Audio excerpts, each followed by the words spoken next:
What's good, everyone? It's your boy T the Human, and this is Sampling 101. Let's get it. I don't believe it! He isn't human! What's good, everybody? It's T the Human, beat maker, producer. I dub beats for Ghostface and Nas, and this is the first episode, Sampling 101. Just my style and how I break down samples. From start to finish before the drums come in. Okay? So let's get to it. Okay? This sample, I'm not going to say where I got it. A lot of people ask me where I get samples from. A lot of times it's from record stores, flea markets, and a lot of other times it's YouTube, CDs, sample packs. I will sample from anything. Um, if it sounds dope, it's dope. That's it. But this was a big one from me. So we're just going to start it off. Um, I can show you the sample and just the vibe of it, and we can go from there. This is how I started the video before, if you recognize it. Green, so as you can hear, it's just green, green, green, right? Just has that very, very chill vibe. I heard a lot of people say they don't sample and chop acoustic guitars. In this instance, I did. So I don't really care about that. But for me, I like starting out with the main verse, right? So for me, the main verse was, you got to find that pocket, okay? Intro, outro, it doesn't really matter. Just go what feels right, okay?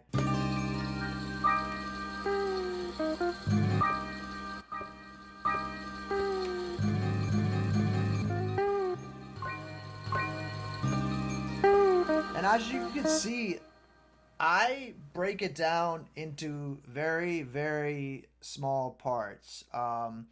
Sometimes when I'm breaking down the sample, if there is a kick at the beginning of it, I'll cut that off in the sample.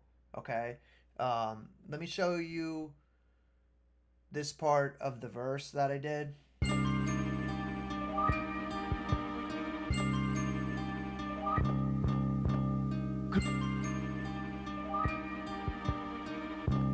Green. Now, for me, I don't want the verse to be too busy, okay? Like that right there is busy enough. I don't need to add any more chops to that. That's already enough, as you can hear.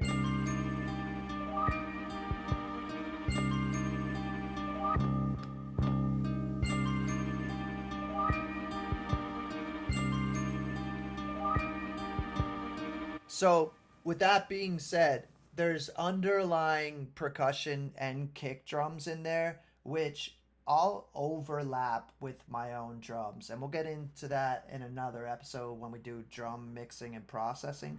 But there's a lot of things that I will keep in it, okay? Airplane. So there's a lot of things that I'll leave in it. Don't feel bad about that. I don't filter or use AI to get anything off the track. If it sounds dope in the sample, I'll leave it in and kind of add my own twist to it. But for the most part, I keep all that in there. With Maschine, you can track out.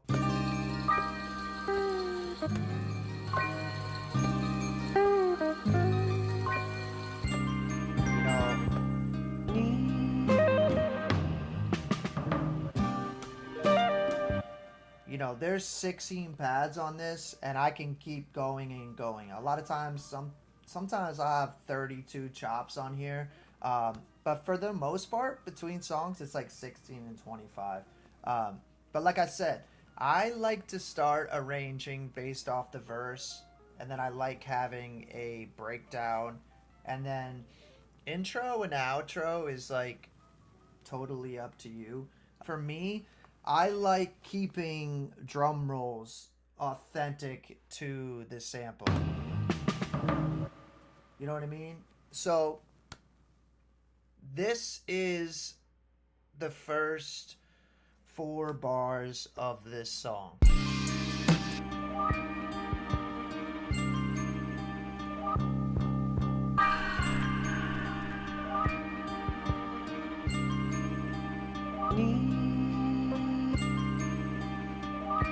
Okay? Not too crazy. All my samples on the machine are usually set to one shots, which means they'll play until that chop is over. Sometimes I have it on ADSR. When I first started, I did that a lot. It depends on the sample. If you want it cut real quick, depending on what the sound is, ADSR is great. That quick chop, like this. Depends. But for this, the chops needed to be a little longer, so I always set those styles to one shots. So here it is again.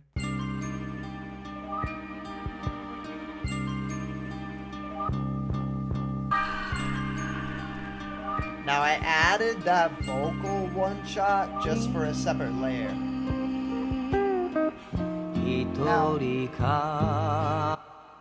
Now just to add some variety, the next 4 bars, I always like the pattern to end differently. Okay, you see how I moved on to the next 4 bars, and I label them accordingly. And here's this.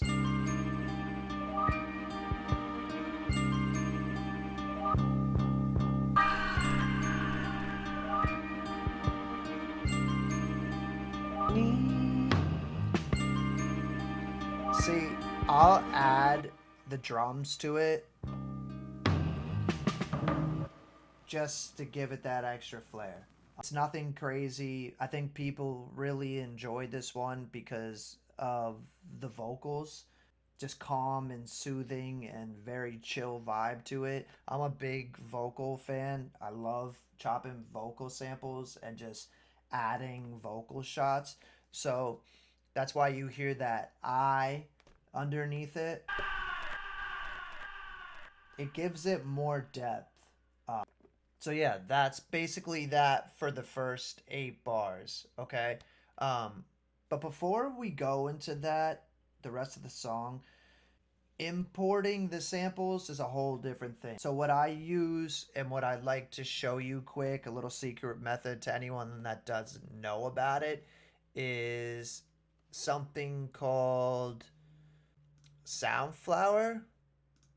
And right here, just for OBS Studio, I have it labeled. But when you're inputting samples or any audio source from your computer or even your phone, there's an app called Soundflower, which is like a direct audio source that you'll find in your audio settings on Mac or Windows. And that's how I record samples. Okay? You go into the record section of the machine. There's literally a button called sampling. Um, and you'll see the sample showed up here when you record it in.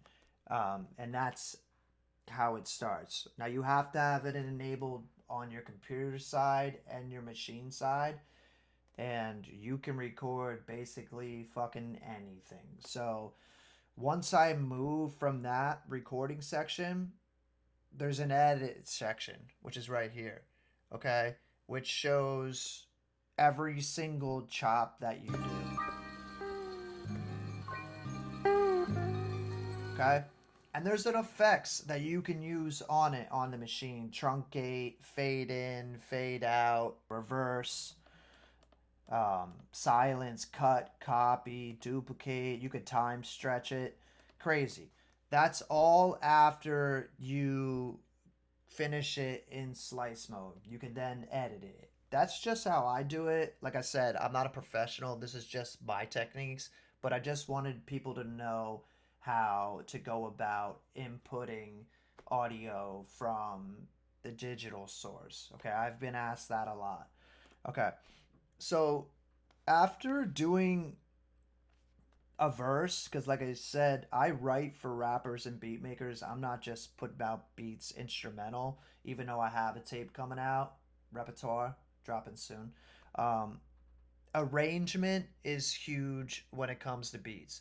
So for me, the intro doesn't have to be anything crazy, but I like a big drop. So just repeating a drum fill, Alchemist style, can be huge. So for the intro, I just took this chop and that was my intro. Okay, as you'll see here. Say my name. Human. You're goddamn right. It gives that build up that you want in a beat.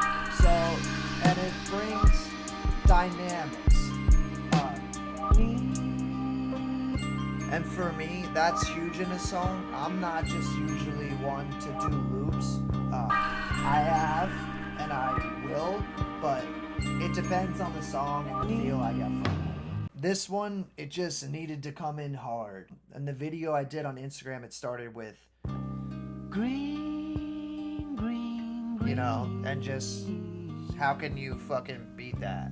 It's just crazy. So, next up for me is like usually like a chorus, like breakdown type thing. So, either a lot of times I'll throw a filter on the main beat, or I'll just change the pattern up of the sample ever so slightly. It's a big deal when it comes to sending out songs to rappers. They want to have that feel of a song that has a hook to it a lot of times. Um, Sometimes they don't care, but for me, it just shows your range. And it doesn't get repetitive and boring.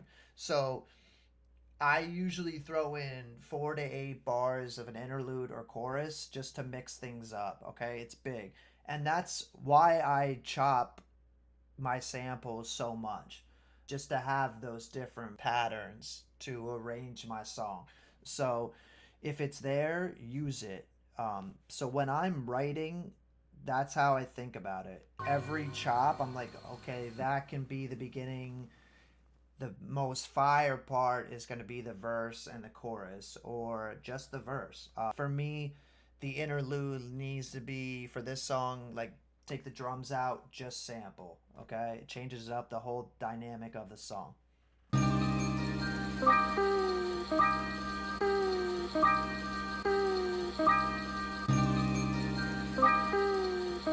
You know, just have some vocal ad libs or a break for another rapper to come in.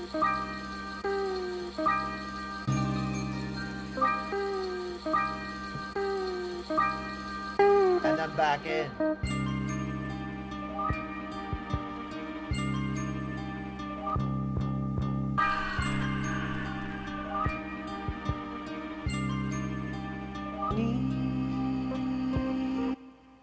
So that's basically it. Arrangement is huge when sampling.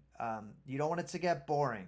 So try to use as many different patterns as possible without it getting too busy. Okay, I'm a very simple, direct, clean producer. If it sounds good how it is, I won't go any further. I just let it be. The last instrument for me is the artist. So I like to leave that last open space for the artist. And I believe this sample and how I arrange it does that. I mean, you can't beat this sample style like this. As soon as I heard it, it was over. And lastly, a lot of times for me to get it to be smooth is adding a little delay to it. Okay? As you can hear, if I put it on an ADSR, you can hear that delay at the end. That just, for me, brings in each part fluidly. And it's a simple delay. I use the RC20. It's great. It's amazing. It's a great plugin for the price. I use that now a lot on my samples, sometimes on my drums, and it just adds that space to the track to make it sound more fluid. Okay? That's basically it for sampling. That's how I break down a sample. The only other thing I would suggest to do, people, for bass is I like to layer. So if the bass is heavy in the song and it's a good sounding bass, what you could do is copy the pattern and lay it under the original pattern and then low pass it. So you're letting all the lows go through and you have that bass coming through the sample over any other sound. That'll give it like a little more depth. I didn't have to do that with this track because the bass is just sitting so nicely. I didn't want it to be too overwhelming on the low end. But that's something I've learned from like Pete Rock videos of him just filtering out the bass from a sample and layering it under the initial sample. That'll give you extreme depth and it'll just make your song sound a lot heavier and full. I like a beat to really hit me in the chest and feel good. So that's just my take on sampling. I hope you've learned a lot. Here's the full song after arranging and putting all the patterns together. I hope you enjoy it. Peace. Say my name. Human. You're goddamn right.